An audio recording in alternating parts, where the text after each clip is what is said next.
welcome to Conversations with the Love Crusader. It is a show where we talk about love, relationships, and life in general, and we try to have fun when we do so. So, welcome. If you're coming across the platform for the first time, kindly subscribe, click the notification bell so you get the notices once we are live every Sunday evening. You can connect with us on Facebook, you can connect with us on all other social media platforms, Instagram, TikTok, etc. etc. Let's get on the show. I am in the studio today again with my co-host Emmanuel, Dr. Samuel. Hello. Hi, everyone. Happy Sunday. And we have a very, very tough conversation to go through this evening. But we're going to go through it in our usual fun way. And it's a conversation. We expect you to contribute, talk to us, make your opinions known, share with your friends, and let's all learn together.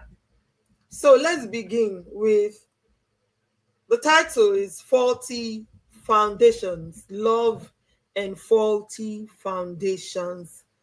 Someone asked me, what does that even mean? When I put up the advert, what makes a foundation faulty when it comes to love? I think that's where we should start the conversation from today. Emmanuel. Well, again, this is quite an interesting topic.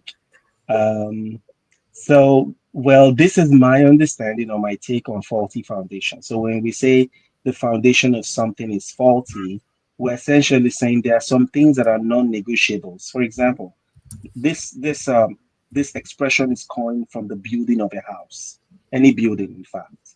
So, we have the part that's the foundation that is laid, and typically the foundation is laid in the ground. The foundation is not usually easily seen. However, the strength of that foundation holds the entire building in place. Mm, So, if a foundation of a house is faulty, then it is very likely that it's just a matter of time before that house itself crumbles or collapses, or you have a major damage that mm, makes it impossible for someone to continue to live in that house. mhm, Right. So, when we say faulty foundations and what do we mean by that in relationship, we're referring to, at my understanding of that, is that we're referring to things that are non-negotiables when they come to relationships that should have already been there before you even talk about, you know, um, doing other parts like growing a family, making things big. So the initial part of who you are as a person, as it relates to love, as it relates to relationship, what your foundation as a person is, and then when we bring your understanding or your core beliefs, add it to the core belief of the other person in the relationship with you, together your core non-negotiables become the foundation of that relationship, and mhm, it determines the weight that relationship can bear.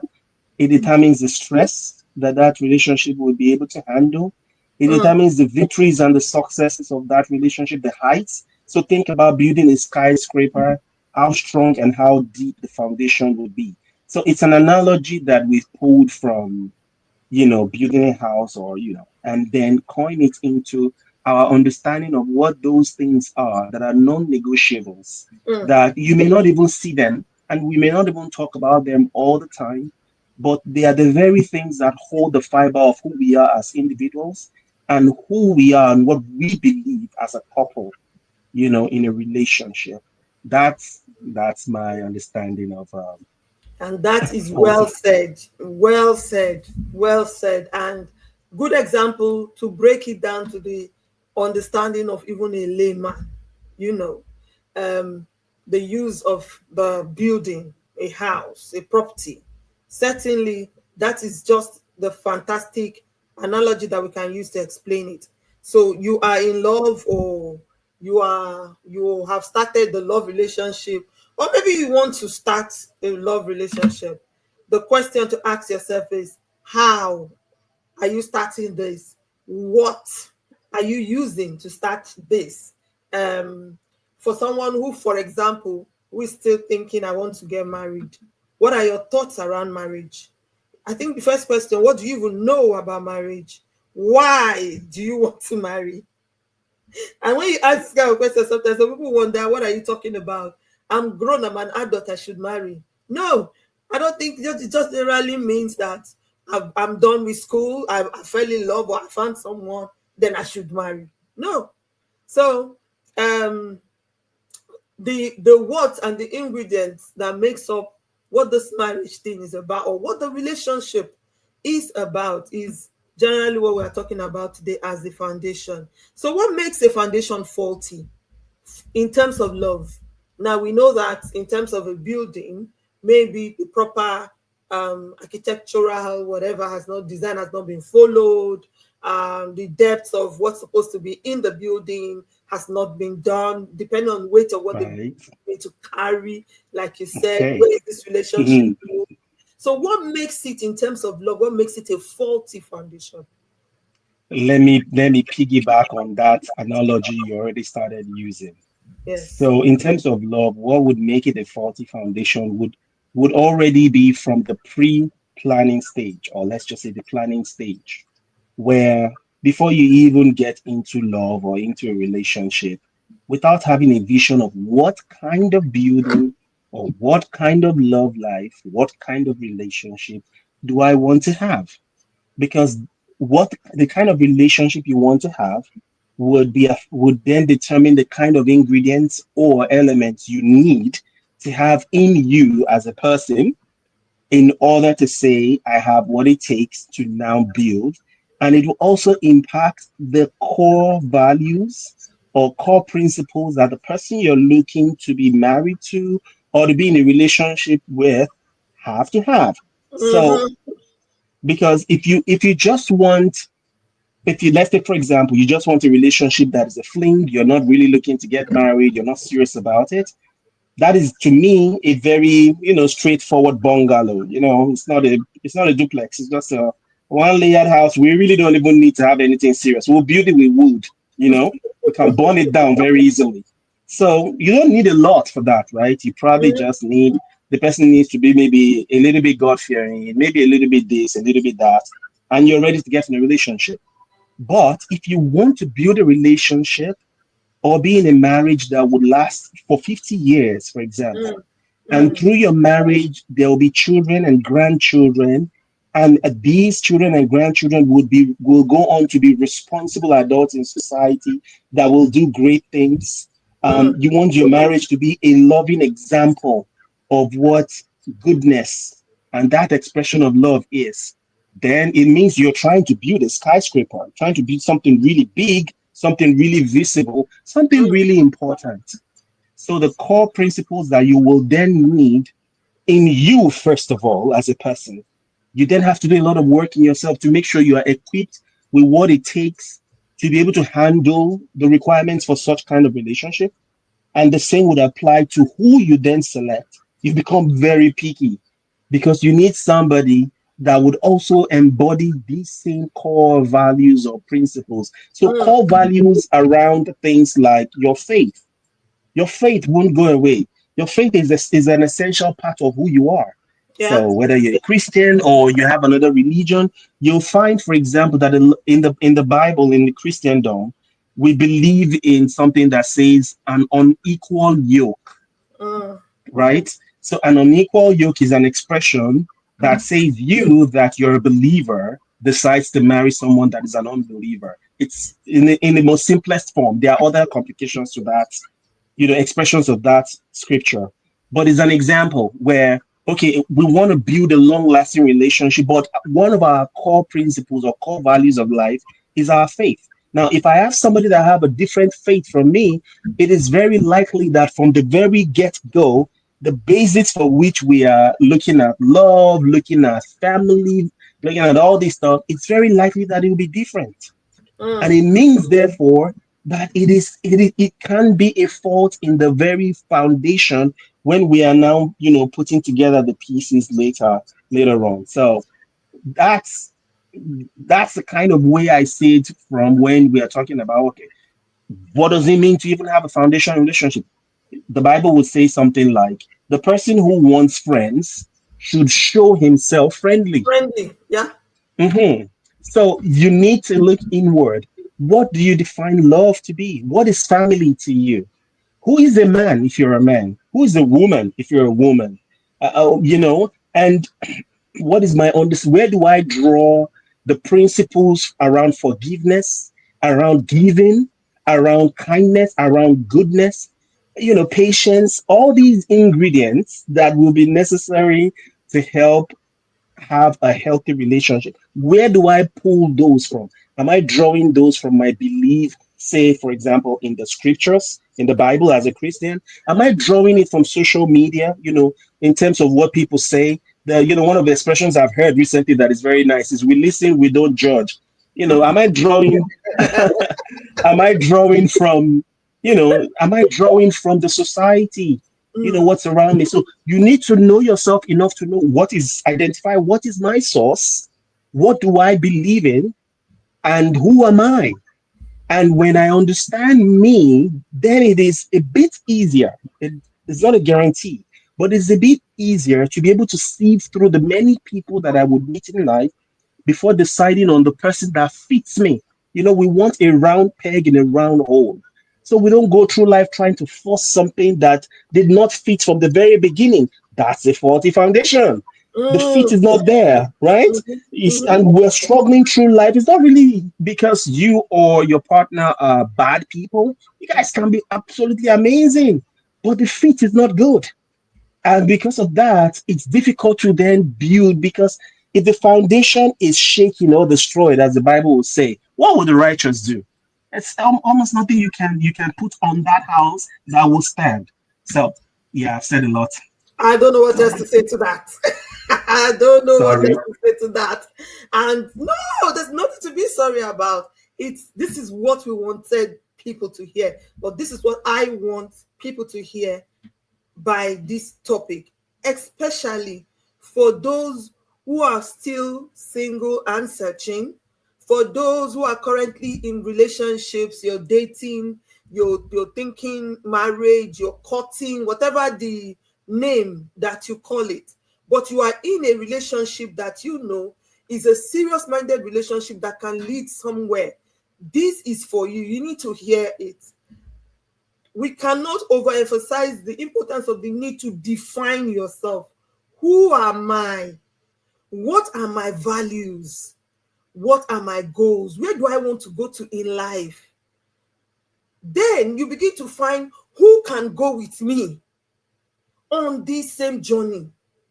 Because one of the worst things that can happen in a relationship is where one is going to destination A and the other one is going to destination Z. Then there's no cohesion.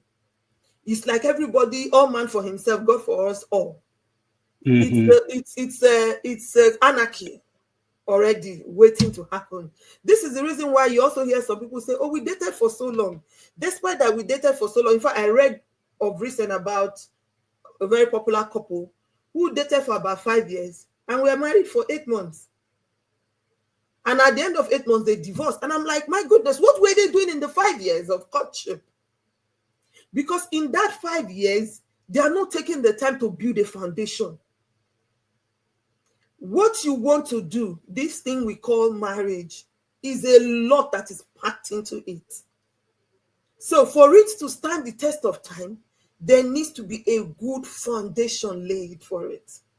Number one, like we've said, define yourself. Seek knowledge about it. Ask questions. Talk about it. Find mentors. People who are doing well, in their relationships, who are modeling God's kind of relationship. Make them your mentors. Learn from them. How are they succeeding? What are they doing differently? Listen to counsel. Hmm. Listen to counsel. I'm telling you, 80 to 100% of the time, when people say, be careful, you actually need to be careful. I'm Right. telling you the truth. Whether it's your parents that are saying it or anyone who can speak over you that is saying it, listen. Prayerfully listen to counsel so that you don't come and end up in regrets thinking, oh my God, I wish I had listened. At that time, it's already too late when you are now in the level of, I wish I had listened. So this is just the very first thing. Most times when we come here, we talk about marriage, we talk about relationship. We are talking about before the relationship now. This is also the reason why we offer premarital classes. And I know a lot of people say, oh, we are busy. Maybe you don't have time to do the classes. We are not going to make our premarital classes into e-lessons that you can download from our website. So that's coming soon. I'm letting the cat out of the bag. You can buy it on our website. You can read with your partner in preparation for the marriage, because if you go into what you do not know, then you have started on a faulty foundation. Right. Now, I want to talk about faulty foundations when it comes to how we were brought up. The role of our nature and nurture, where we were born and how we were brought up. Straight to the point, some people were born in patriarchal societies where, borderline abuse is allowed in the name of, right. Yes, we are discipline. Discipline, thank you. In the name of discipline, that's the word. Now you come and meet someone, or you marry someone who has not come from that kind of foundation. And like Emmanuel said, it becomes a case of square peg and round holes, and round holes and square pegs. Now it's not fitting. What is the role of our foundation? Foundation, not talking about where we are coming from, the families we've come from, the way we were brought up. What is the role? What role do they play in creating our love foundation? Significant roles. Very, very significant. Yeah. It's so significant that even the Bible will say something about train a child in the way he should go. When he is old, he will not depart from it. That's really, really strong when you think about the implication of what you learn as a child, or what you're exposed to, the environment in which you grow, what you were told, what you're told about what a woman does, who a woman is, what a man does, who a man is. In fact, it is so strong that medically or scientifically, it is still believed that children draw or determine their gender from their parents. That's how significant your environment is. So if your environment and where you grow up plays such a crucial role, I think it is important before you get into any relationship to spend some time thinking about it. What do we believe as a family, and why? Why do we believe this? Why do we have this tradition? Why do we have this mindset? Because again, one part of the good part of it is if you're exposed to good information already, good examples already, without knowing it, you're probably already equipped to handle the demands of being in a relationship, in a healthy relationship. You probably by default already know what a healthy relationship look like and how you fit into that picture. But imagine someone who maybe was going from foster home to foster home to foster home, never really had any kind of solid example or solid mentoring or teaching, or something that shows you this is how life should be. The person will come into life as an adult and into a relationship with skewed belief systems. They would perhaps even see life from the place of their pain, brokenness, and from the pain place of all the disappointments that they've experienced, as opposed to seeing life from that positive prism. Because we all will have disappointments in life, but it's a completely different thing to define our life by it. The reason why we all don't define our life by the negative things we've experienced or gone through is because we know better. But there are those who do not know better, who have not been exposed to better, and as such, they come into a relationship with all kinds of skewed mindsets. There are some examples. Imagine a woman, for example, who grew up dealing with sexual abuse, and so many women have gone through sexual abuse. They They just don't say or never said anything about it. And then she gets married and she's in a loving relationship. However, it is difficult for her to detach herself from those past, Experience. painful experiences. And now Exactly. you're telling her, be open sexually, be willing to learn things, be willing to explore, be willing to. Yeah. All she's hearing is somebody's going to use me again. And all she is doing in her mind by default is protecting herself, from being abused again and again. There Mm, is fear.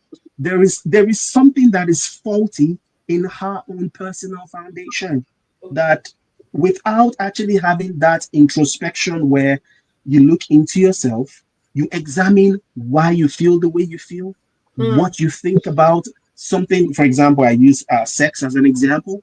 What is your thought process around sex? What do you know about it? How do you feel about it? What were your experience around it?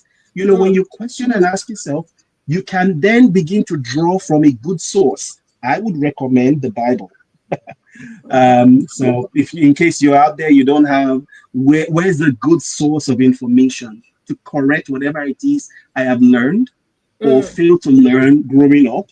mm, I think the Bible is a good resource for you to then start learning about yourself, start learning about what is right and what is wrong, mm, and then you can come into the marriage a better person, and you will find that you're, let me use the word, healed, because we cannot take away your experiences, but like mm, I said, we don't have to be defined or tied to them.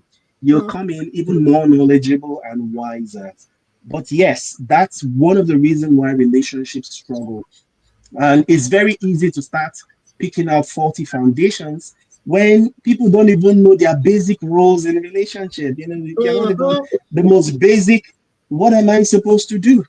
What role am I to play? Okay, things have changed now. How am I supposed to change along with things? A lot of those are pointers to the foundation, the very core. There's something there that needs to be corrected and improved on. Hmm. Okay. So we are trying to experiment doing this program for 30 minutes, and my 30 minutes is already up. So God is going to help us. We understand that many people prefer to engage with a shorter version, and we've decided we're going to be doing them in parts. This is a very, very interesting conversation and one that is very close to my heart because, like we were just talking about, the effects of the nature and nurture, on us. We are shaped by where we are born, what families we came out from. How did your father express love to your mother? How did your mother express love to your father? You hear some people say, oh, I grew up in a house where my father and mother never shouted at each other. I never heard them quarrel. And chances are that person may never have to quarrel or shout.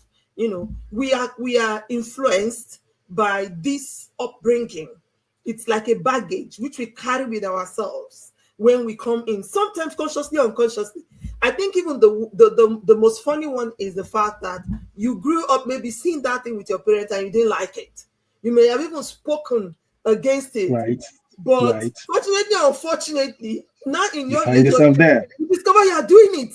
And you're like, oh my right? God, this is the thing I said I didn't want, I didn't like in my parents. Why am I now doing it? These are all signs of a faulty foundation that has not been dealt with. Right, There is the need to deal with it. And it starts again with identifying yourself. Who am I? right, How was I brought up? Who are my parents? What was spoken to me as per right. what love means, what marriage means, what a relationship means, who should be who in a marriage, like Emmanuel was saying, defining roles. I remember when my younger brother said, oh, I'm a boy, why should I wash dishes?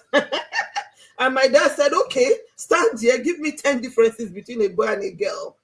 And I think he only mentioned 3 or 4, and they started murmuring. My dad said, no, if you can't give me 10 differences between a boy and a girl, you will never Yeah, in this need to house wait. again talk about not washing dishes or not cooking or not. Because some of these things from, in some families already, when they are bringing up children, they send the girl to the market, they send the girls to Mm, clean, they send the girls to cook, the boys are sitting down. The boys already believe this is how it should be. So these are right, even minute things, role playing, but there are even a lot of deeper issues. deeper issues that comes from where we are coming from. Right. Like I said, our time is not going to be enough to talk about how we will deal with these 40 foundations today. So if you want to hear the concluding part of this, you have to stick with us next Sunday. We are going to come back next Sunday and talk about how we can help ourselves. We have identified the kind of 40 foundations that we can have with love. It can just be a case of starting that love in a wrong note, not defining what it is the relationship is all about in the first place. There are some of us who say they are dating now, they're just going out eating, they're not asking core questions that need to be asked. You're not asking that person what is their ideology when it comes to raising children. What do they think about the responsibility in a family? What does it mean to be a husband? What does it mean to be a wife? Those are the kind of conversation that you should be having now that you're cutting, now that you are dating, now that people say you are going out. It's not just about we go out, we have fun. Marriage is not all about fun. There's a lot that is packed into it, like we said from the beginning. And so it's important that we create a very solid foundation for it so that it will be easier.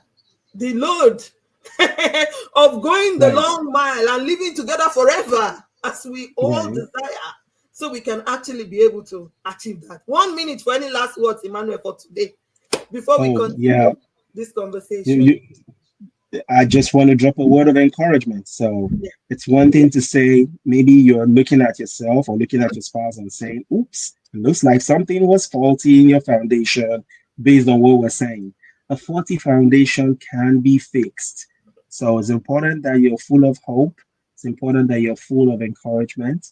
And it's not a hopeless situation. All right. Emmanuel says it's not a hopeless situation. I agree with him that it is not a hopeless situation. It doesn't mean that because you have started on a faulty foundation, you must live with it and you must remain on that foundation. We can build it. The foundation is what holds marriage together. If the foundation is not solid, the marriage may break later on. That's what we are emphasizing here. Next week, by the grace of God, we will talk about what we can do to repair the 40 foundations. Thank you all for joining us, and tell everyone now it's a short edition. We are going to be doing 30 minutes rather than 1 hour. So if you were waiting until 5:30 to join the show will be over before you join. But the good news is you can always watch the show even after we've gone off air. Just click on the link at any time of the day that is convenient to you, any time of the week that is convenient to you. The show goes on. It's there. You can always watch. You can always learn. You can always leave your comments. You can always talk to us. There is a WhatsApp line connected to our Facebook page. Leave your questions. Leave your comments. Talk to us about what you want to see even on the show. I'm getting some people saying, I want to come on your show. 2025 is a new year of new things. It's the first time we're getting people saying, I want to come on this show. And this is really, really great. So get ready for interesting times. Get ready for great times of learning. Your relationships would be better for it in 2025. Thank you again, Emmanuel, for being there with us, always and always and always. We love you. We don't take it for granted. Please. The next best thing you can do is to share. Tell your friends to tell your friends to tell your friends. We'll see you again next week. Have a love-filled week, everyone. Thank you for watching today's video. We appreciate you. Kindly remember to subscribe and share so you can get notification every time we post new videos. Our promise is to ensure that you flourish in love, in life, and in your relationships. See you next week.